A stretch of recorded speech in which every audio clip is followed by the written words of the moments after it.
Olá, que a graça e a paz do Senhor Jesus seja sobre a sua vida. Que Deus te abençoe nessa quinta-feira, dia 5 de março de 2026.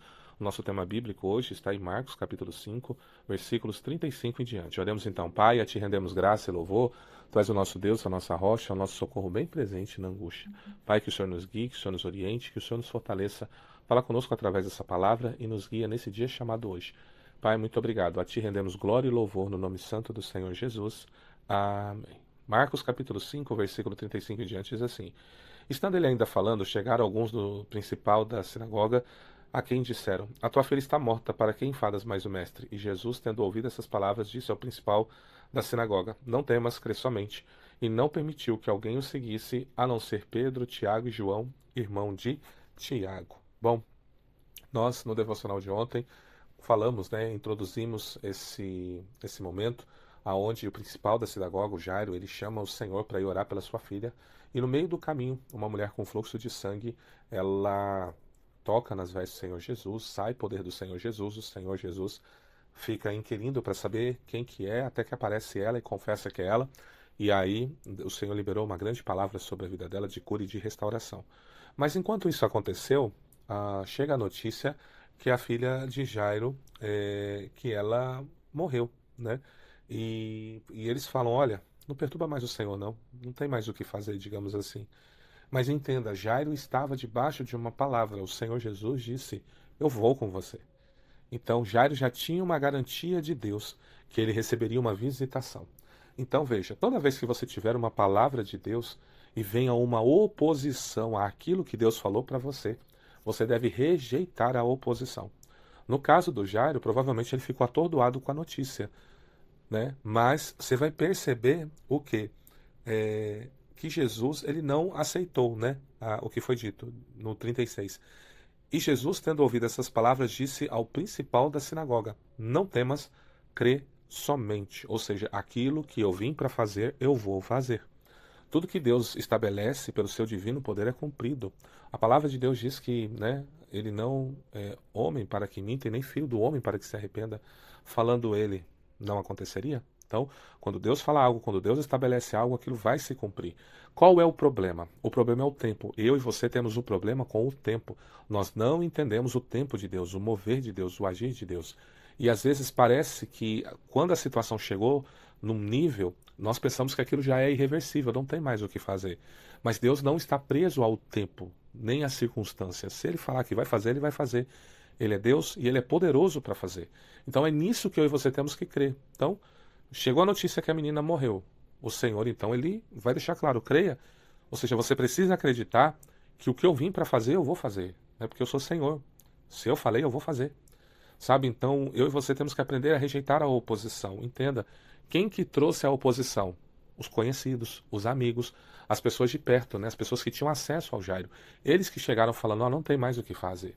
Então, algumas situações vai ser assim. Quem vão ser os primeiros a te desanimar?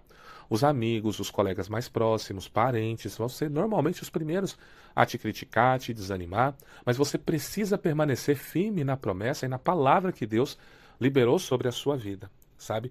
E aqui tem um outro segredo, você vai ver o quê, ó? E não permitiu que alguém o seguisse, a não ser Pedro, Tiago e João, ou seja, uma multidão estava caminhando com ele, todos os seus discípulos estavam caminhando, não era só os 12, né? Era muito mais, né? O Senhor tinha muitos discípulos, então chegou o momento que o Senhor falou que, ó, agora quem vai comigo é só Pedro, Tiago e João, né? Vocês ficam aqui, é os três que vai comigo, por quê? Porque há situações que não adianta eu levar todos. Por quê? Porque entenda, a palavra, por mais que Jairo ouviu, essa palavra entrou no coração de muita gente. Não tem mais o que fazer. Por que que vocês estão enfadando? Por que que vocês estão atrapalhando o Senhor? Né? Não tem mais o que fazer. Então essa palavra já havia entrado no coração de muitos, sabe? E nós temos que ter discernimento. Quem são as pessoas que foram contaminados com essas palavras contrárias? Sabe? A gente tem que discernir isso no espírito. Por quê? Porque se eu trago elas para o ambiente do milagre, é mais provável que elas vão gerar um ambiente controverso, né? Elas vão tentar nos impedir, falar, mas o que você está fazendo? Já não falou que a menina morreu? Por que você está insistindo?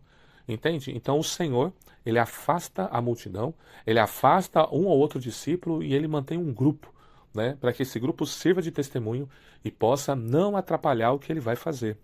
Então às vezes você tem que entender isso. Às vezes você está num período, sabe, de grandes aquisições. Você às vezes vai adquirir uma casa, um carro, você vai receber uma promoção no trabalho, você vai iniciar um negócio, né? Então, e aí você sai contando para todo mundo. Como se você, ou seja, você está espalhando para a multidão e para algumas pessoas que nem estão tão sintonizadas na tua vida, né? Aí o que acontece? As portas se fecham, tudo começa a dar errado. Por quê? Porque tem pessoas, não é que. Eu vou tentar falar de uma forma extremamente educada e polida, né? Existem pessoas, não é que ela deseja o teu mal, mas naquele momento ela não consegue compreender o agir de Deus na sua vida. Então, em vez dela falar algo que vai te edificar, ela vai soltar palavras que vão te destruir. Não vai dar certo, isso não é para você, por que que você foi se meter nisso? Sabe? Esse tipo de coisa, para com isso, entende? Então, assim, Deus deu a visão para você, Deus deu a motivação para você. E aí vem alguém com algo contrário, sabe? E aí você começa a ouvir essas pessoas que estão falando o contrário e, de repente, tudo para você. Para ministerialmente, para no relacionamento, para nas finanças, né? Para na saúde, por quê? Porque foi dado ouvidos a pessoas que não deveriam ser ouvidas. Então nós temos que aprender a discernir isso, sabe? A lutar contra, né, palavras que vêm contra a promessa de Deus e nos livrar, né, de pessoas que em vez de nos levar para avançar para o Senhor, vai nos tirar da presença dele. Então, que você receba essa palavra, que você receba essa sabedoria, peça discernimento a Deus, entenda? Eu não estou dizendo para você sair cortando a amizade. Eu estou falando que para determinadas circunstâncias, determinadas situações, nem todos vão poder participar em determinados momentos. Então, Deus vai te mostrar, eu creio nisso, e você vai ser vitorioso, vitoriosa em tudo que você fizer, quando você aprender a confiar em Deus, aprender a confiar na promessa de Deus e saber que Ele é o Deus que guarda, cuida e te orienta no nome santo do Senhor Jesus. Amém? Oremos então. Pai, muito obrigado por esta palavra, obrigado por esse dia. O Senhor nos abençoe nesta manhã, nesta tarde, nesta noite. Guarda a nossa ida, está de volta, livra-nos de todo mal. Nos ajuda e nos sustenta, Pai, na força do seu poder. É o que eu te peço, te louvo, te bendigo e te agradeço em nome do Senhor Jesus. Amém. Senhor Deus te abençoe e te guarde. Deixe um grande abraço desse seu irmão em Cristo, Maurício Lobo, bispo na comunidade evangélica, conhecer a Cristo aqui em Cuiabá, Mato Grosso. Um forte abraço. Fique na paz e na graça de nosso Senhor e Salvador Jesus Cristo. Amém.